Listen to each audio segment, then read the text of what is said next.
మనం ఇక్కడ sales book సంబంధించిన ట్రాన్సాక్షన్స్ అనేది సేల్స్ బుక్‌లో ఏ విధంగా రికార్డ్ చేస్తాం. ఓకేనా? అవి చూద్దాం ఇప్పుడు. Sold goods to Suresh on credit అండి. ఇక్కడ గూడ్స్ సురేష్‌కి క్రెడిట్ బేసిస్ మీద సేల్ చేసాం. ఎంతకంటే 6,500కి. Next cash sales. Cash sales అనేది మనం రికార్డ్ చేయము. ఓన్లీ క్రెడిట్ సేల్స్ మాత్రమే రికార్డ్ చేస్తాం. గూడ్స్ సోల్డ్ టు మహేష్ ఇది రికార్డ్ చేస్తాం. Sold old machinery to Satish ఇది మనం అసెట్‌ని సేల్ చేసినప్పుడు మనం సేల్స్ బుక్‌లో అనేది రికార్డ్ చేయమండి. ఓన్లీ గూడ్స్‌ని క్రెడిట్ బేసిస్ మీద సేల్ చేసినప్పుడు మాత్రమే మనం ఈ ట్రాన్సాక్షన్స్‌ని రికార్డ్ చేసుకుంటాం సేల్స్ బుక్‌లో. ఇంకా sold 50 boxes of goods each ₹100 to Ganesh. Next sold goods to Naresh. Trade discount 10%. So, ఇవన్నీ ఇప్పుడు మనం రికార్డ్ చేద్దాం. ఇక్కడ గూడ్స్ మనం సురేష్‌కి ఎంతకు అమ్మామంటే 6,500. సో, ఇక్కడ ఫస్ట్ 4, 16 అని చెప్పేసి Suresh outward invoice number 1. So, invoice number అనేది ప్రతి ఒక్క బిల్‌కనే మన ప్రతి ఒక్క పర్చేజ్ చేసిన ట్రాన్సాక్షన్స్‌కి అంతటికి కూడా సేల్స్ ట్రాన్సాక్షన్ ప్రతి ఒక్క దానికి కూడా ఇన్వాయిస్ నంబర్ అనేది ఉంటదండి. సీరియల్ నంబర్, ఇన్వాయిస్ నంబర్ అన్నీ ఉంటాయి దీనికి. అమౌంట్ వచ్చేసి 6,500. నెక్స్ట్ క్యాష్ సేల్స్ ఇవి మనం రాసుకోము cash sales. Only credit sales మాత్రమే.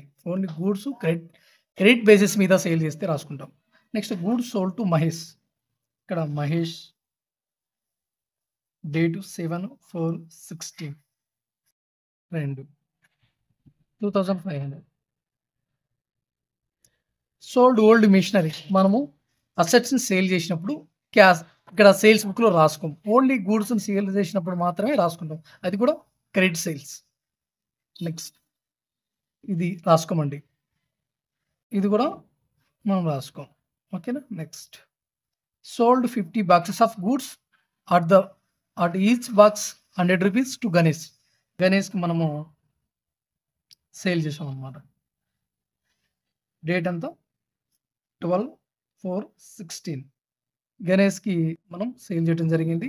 50 బాక్సెస్ ఈచ్ వన్ వచ్చేసి ₹100. సో, 5,000.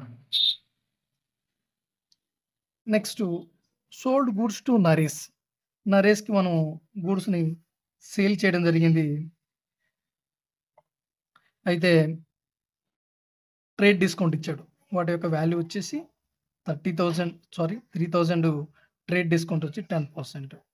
సో, ఇక్కడ 300 అనేది లెస్ చేసి 3,000లో 300 లెస్ చేసి మనము ఇక్కడ ఎంటర్ చేస్తాం. 2,700కి ఇక్కడ అమ్మటం జరిగింది. సో, వీటిని మనం టోటల్ చేద్దాం. టోటల్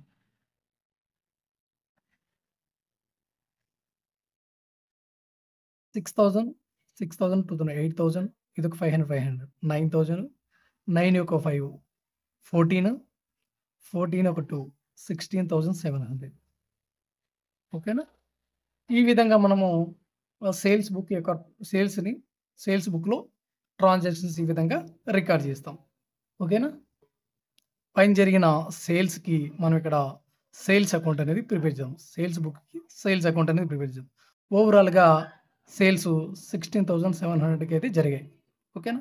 దీన్ని మనము ఏ విధంగా రాసుకోవచ్చు? క్రెడిట్ సైడ్ రాస్తాం. బై సన్‌డ్రీస్ అని.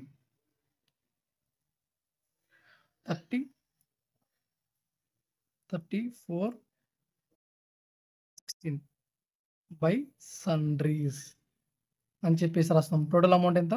16,700. వీళ్ళందరి పేర్లు రాయకుండా వీళ్ళందరికి బదులుగా బై సన్‌డ్రీస్ అని చెప్పేసి 16,700 రాస్తున్నాం. నెక్స్ట్ మళ్ళా ఇంకొక ట్రాన్సాక్షన్ జరిగింది ఇక్కడ క్యాష్ సేల్స్ జరిగాయి కదా! 4,000. మనం ఏం రాస్తామండి? క్యాష్ సేల్స్ జరిగితే క్యాష్ వస్తుంది. Cash account data to sales account అని రాస్తాం కదా! సో, అప్పుడేంటి సేల్స్ అనేది మనకు క్రెడిట్ సైడ్ ఉంది కాబట్టి ఇక్కడ బై